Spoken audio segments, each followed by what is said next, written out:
My name is Rick, and I think we have to wait till the slides. All right, so my name is Rick, and today I'm going to talk about how non-engineers can also start their own web and mobile businesses. Technology is taking over Chicago. We've got Tech Week this past weekend. We've got 2 great startups in the room already, Spot Hero, Fee Fighters, and it's taking over our local news. We don't get good news anymore. We hear about Groupon and LinkedIn and Facebook, and to be honest, I'm just really, really jealous. I want to give $1 million, and I want a movie made out of me.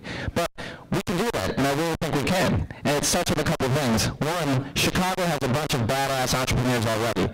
We need to do that. Actually, here, how many people have a startup idea? Raise your hand. And how many of you are engineers?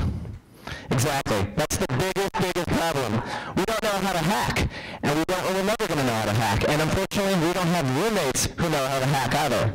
And when we try to go get developers from these companies, they just say, screw you and have a nice day. They don't care about our startup ideas. So then what do? We do what we do best. We make PowerPoints. And we make business plans and financial models that say, using the hockey stick, that we're going to be worth $10 million in 3 years and have 50 million users at the end of the month, which is obviously bullshit. So we go and apply to places like Lightbank and Accelerate Labs, and they just say, as everyone else has said already, no, they reject you because they don't invest in ideas. They invest in businesses. And to be honest, an idea isn't a business, and a PowerPoint isn't a business either. So now we're totally screwed. We can do 2 things. We can quit and go back to our day job, or we can quit our job and take the leap. And I think we should all take the leap, because if we put the energy and the commitment and the love to it, I think we can get it done. We just have to focus on a couple of things. The first is, don't try to create Apple or Google or Pandora. That's too technical and too nerdy. We need to focus on things where we're solving problems, like what happened to Emil. He hated parking, so he created a parking company. Groupon, Huffington Post, they've done all of that. They've innovated on business models, not on technology. They use technology to help grow their businesses. So that's the key. Let's focus over here on the right-hand side, because you don't need $1 million to start that company. You need a couple $1,000 in a few months, and you can get started and really test if your company actually works. Go to Illinois Institute of Technology and hire a college kid. Work with us. Do it on WordPress. The actual first Groupon model was built on WordPress, believe it or not. And once you have your product, you need to really become obsessed with it. Get in the weeds. Really, you gotta love this stuff. Absolutely get in the weeds. While you're throwing it out, learn all the nuances about everything you do. This is your company. This is your livelihood. And have patience. You're not gonna create Facebook overnight. It's gonna take time. And make sure you tell everyone what you're doing. Wear t-shirts that say Spot Hero and Fee Fighters on it. Facebook, like it. Pound up effing pavement about this stuff, because this is, again, your life. And don't be protective of what you have. NDAs are just for dummies.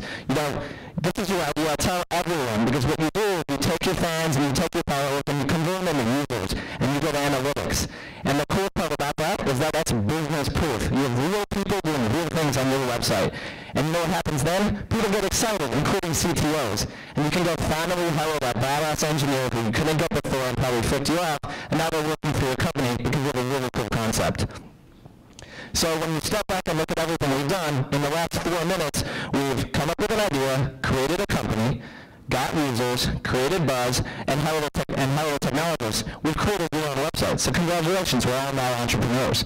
So to just step back, just because I have 3 more slides to fill, and I think that's the rule, I'm going to review everything that we just learned. One, if you have an idea or a concept, we typically just create a PowerPoint or a business plan. Then we go begging for money so we can hire that developer and build our product. But what we're forgetting is that the 6 months it took us to ideate, plus the 6 months that it took us to fundraise, plus the 6 months that it took us to build means we're going to miss the market, and someone's going to beat us to the punch. So our rules are a little bit different. Make sure that you just get to market as quickly as you possibly can. When the slide turns, I'll tell you. You want to just take your idea and you want to convert it into a product as quickly as you possibly can. And once you have that product, you can go around and tell people, check my product out. Do you like it? And if people like it, you can invest in it, grow it more, hire people, and build a team. So in short, do something and do it fast, otherwise someone's going to beat you to it. I'm Rick. You can see my at Rick Desai, and I run a company called Fire. Thanks.